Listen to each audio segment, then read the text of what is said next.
What's up, y'all? This be your boy Scotty, and you're watching my review on Basketball Wives Season 5, Episode 1 and 2. What's up, y'all?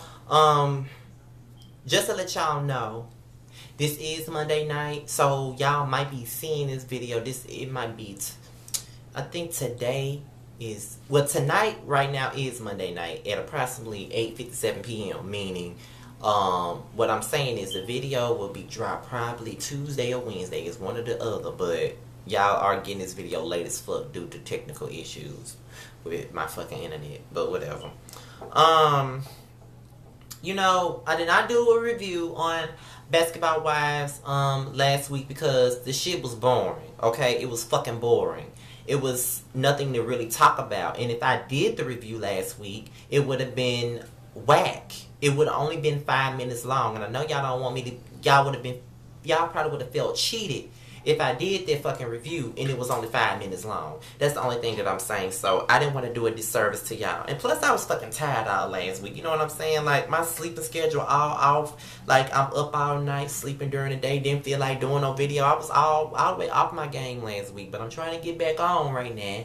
But even in this instance, this video is not going to be that long tonight because episode 2 wasn't all that tonight. But it was slightly better than episode 1, but whatever. So, let me just rant a little bit before I get into the video. Now, this is my thing. Everybody is complaining about the situation with the show. Everybody is complaining because it's a little bit more toned down this season. Well, guess what?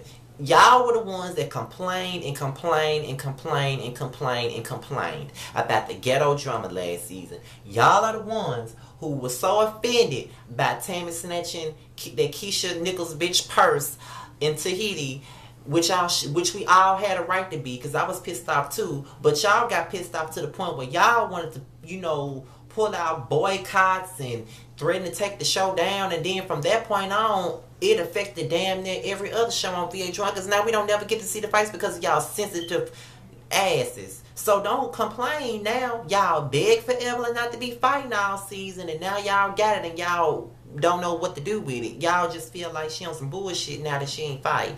I'm just saying. I ain't saying she got the fight, but y'all were the ones that was complaining. So what do you want? I mean, what is it do you want? Do you want the wretched ghetto drama or what? Because if y'all didn't complain, y'all, that's what y'all still would have been getting. But whatever. Another thing about it, I know a lot of people are tired of seeing Krabbling Lasagna constantly talk about the situation with Chad Ochocinco, and I know I'm tired of hearing about it too, but we all have to understand that this shit was filmed soon after the shit happened last year. And Basketball Wives did not wrap up filming until February the 28th, which was this year. And the season was supposed to air in March. So, with that being said, Basketball Wives was supposed to air long before Love and Hip Hop Atlanta was supposed to air. It was supposed to air before Love and Hip Hop Atlanta. And, I don't know what happened with that. I don't know why Basketball Wives was the show that got pushed back. I think, in my opinion, I'm thinking that the only reason why it got pushed back because Love and Hip Hop was probably in more demand than Basketball Wives was. I'm not sure, but you know, Basketball Wives was supposed to air first, then Love and Hip Hop, but whatever.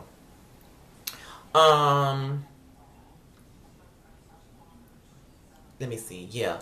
Okay, so episode 1 was all about Chad and Evelyn. I really got, you know, at first it was kind of interesting to see what happened. You know, let us be in the inside with her doing the interviews and her going through the emotions that she was going through, her going through the situation where she didn't know whether she wanted to take Chad back or not take him back. You know what I'm saying? So it was kind of interesting to see that, but then it got so draining because I got sick of seeing Evelyn doing all that fucking crying. Like throughout the whole episode, it was so fucking emotional. Like that is not a way for you to open up a season. Like I get what you were trying to do, but it just didn't work. Like it was just too much. And then we didn't really see that much of the other girls because, you know, we saw Tammy, but she was sitting there talking to Shawnee about her temper. Then we saw Susie for a split second, and they did not like Tammy's advice to Evelyn. It was just all over the place. That first episode last week was all over the place, and I just wasn't feeling that shit at all. I wasn't feeling it at all. So then we get into the situation with tonight's episode. Now, it picks up just a little bit, but it was still a little bit boring. A little bit. Let me just say, we met the new girl, Tasha Marbury, and I'm gonna tell y'all just like this. I'm not feeling her ass right now. I don't really like her too much. She reminds me too much of Jennifer. She's so fucking bougie. I don't like her already. And that's just what it is. I ain't too much of a fan of bougie bitches like that, but that's just my opinion. I ain't here for it at all. And I don't need nobody coming up under here trying to judge me for it. Because I'm allowed to be here for who I want to be here for. I'm just not here for the bitch right now. I'm not feeling Flopsha at all. You know what I'm saying?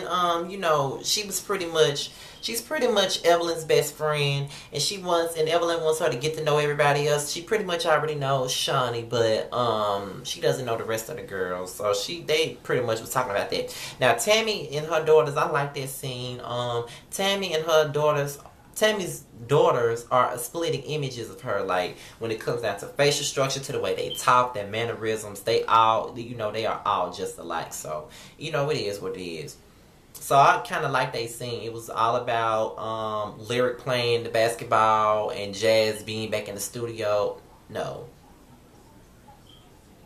Am I getting it wrong? I think getting them mixed up, but whatever. The other scene that I saw was when Evelyn and Flopsha was working out, and Evelyn was talking about her book and how she had a couple whose husband fucked a shelf or whatnot. And, she pretty much told Flopsha about it or whatnot. And I'm sitting up here like, oh, so Flopsha's husband fucked a lima bean cooker. Ain't that something? That's really something. But that was kind of fucked up how Evelyn put the shit in the book and then waited till later on down the line to tell her about it. It did come off as shady and messy as fuck. And, I saw, we get into Floozy in her gated community in her mouth. And her and Evelyn was having a conversation. It was probably the most serious conversation I've ever seen Floozy have with any motherfucker on this show, because she is just a joke all around. She keeps up mess and she's a fucking joke, and everybody runs over her. So to see her have that type of emotional ass conversation with Evelyn about her man troubles and how single she is and how she want to have more kids and all of that crap, it was nice to see that, but I still don't care. But is it just me, or does Shaunie's hysterectomy ass nose give me the fucking creeps? Like, for real, this shit really does give me the creeps. Like, what is up with her fucking nose? Like it's halfway chopped off or some shit. I don't know. But Tammy wants to do a nail polish in a weave line or whatever. And I'm sitting up here like, well, you know what, Tammy, going on about your business. You finally trying to do something. And it's pretty nice to see Tammy come up the way she has, because on season 2, when she first came on the show, Tammy was really giving us EBT card realness. You know what I'm saying? Like, she was really giving us that. And to see her grow and look so much better now as season goes on, you can tell that she's on the come up. So I just want to congratulate Tammy and, serve the damn nail polish to the hood rat community. Shaniqua, Lamisha, and Topanga gonna be at the store to buy your lunch, not your lunch, but your nail polish and shit. And the weave. So, Evelyn tells Tammy about meeting up with Tasha. And, Tammy has her reservations about it. And I've seen a couple of y'all on Twitter talk about Tammy being a catty bitch and how she's a hater and everything else. But I really don't see it that way, y'all. And this is not me being some Tammy stan, because everybody knows that I love myself some Tammy despite all the fuck shit she did last season. But I can't even be mad with her, because every time a new girl come into the group, it's always an issue between her and the new girl.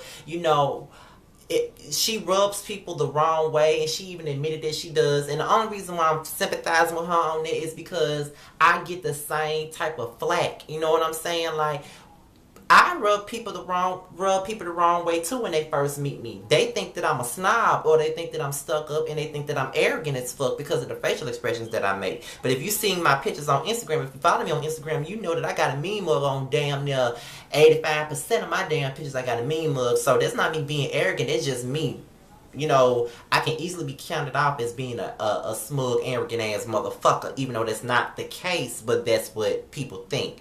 But Tammy did lose me when she was talking about the chef thing, telling Floozy about it and trying to push Floozy up to do it, knowing that Floozy is an easy damn biscuit in the oven to chew off of, and her ass gonna do it. So, you know, we get to Tasha house. And we pretty much see that Tasha's a bougie bitch. She don't like nobody to be walking around her house with no shoes on. And then, you know, it's a champagne house, but Tammy asked for a Bud Light. And you know what I'm saying? That shit was fucking hilarious. She had the In the Hood red in her ass to ask for a Bud Light. It was condescending as fuck, but it was funny as hell. So, you know, whatever. But I do feel like Tammy was being messy. She was messy as fuck for asking Susie to do that. Because if you really want to know, then why the fuck would you ask her to do that? And then on top of that, I think the reason is you don't want people to think that you're messy by asking, but you being messy still by telling Susie to be the bitch to ask. So that was really sneaky and fucked up on your part, because if somebody was asking about your past with food stamps and shit like that, you would have something to say. So Tammy, you was on some fuck shit with that, and you know it is what it is. Now when Susie asked Flopsha about the chef thing, and then if it was true, and then Flopsha responded with, "What do you think?" Lord, Flopsha gave me all the life that I needed in that motherfucking episode when she said that. Now look, I ain't feeling her. But that was the best line that anybody could have gave Susie, because Susie is too nosy and too damn messy for me. But I can't help it. I was feeling that shit the entire time. Like, I'm like, somebody needed to get Susie's ass together, because her ass is messy as hell. She's too damn messy. But we can complain about Susie being messy all we want to, but we want drama and that bitch gonna give it to us. So we might have to thank Susie for the mess this season. So with that being said, this is my review on Basketball Wives season 5, episodes 1 and 2. I hope I didn't bore y'all with this shit. I really wasn't trying to, but hell, I mean, this shit, this ain't giving me no life right now. It's not giving me no life right now. Follow me on Twitter, www.twitter.com/Miss_still with that G, and follow me on Instagram at King of the South 23. I want to send some shout outs to my fellow people on YouTube. I want to send some shout outs to Justin J, Quan's World 1, Nate Bessa, Jamar, New Orleans, Lil, The Ghetto View, Ashley Miller, Bounty Blue, Much Love from KY, Sayshawn Bradley, Closet Freak, I'm the Realist, The Rainbow Connection, shit, I'm hoping I'm not forgetting nobody. I'm hoping I'm not forgetting no motherfucking body. I hope I'm not forgetting nobody. The Boy Dashing, Divalicious Queen 83. Let me see. Thank goodness. Forest Rocks, Gigs, Funky Dineva, Sweet Addictions TV, The Scorpion Show, China C. And I think that's just about it. I hope I didn't Miss PTV, because she laughed at my comment the other night when I called Trinity Kane. She was laughing at my comment that I made on Twitter. So shout out to Miss PTV. If you watch Miss PTV, I would love it if that motherfucker sent me a shout out, because I love Miss PTV. It's just something about her personality that just gravitates me. She ain't ratchet at all, but she's so fucking adorable, and I love her for that. And shout out to Pretty Boy 7. I love him. He is crazy as fuck. He kind of hood, though. He remind me of myself. He a little bit hood, you know what I'm saying? But, you know, it is what it is. And on the Ocean 007. Out of here, y'all. Peace.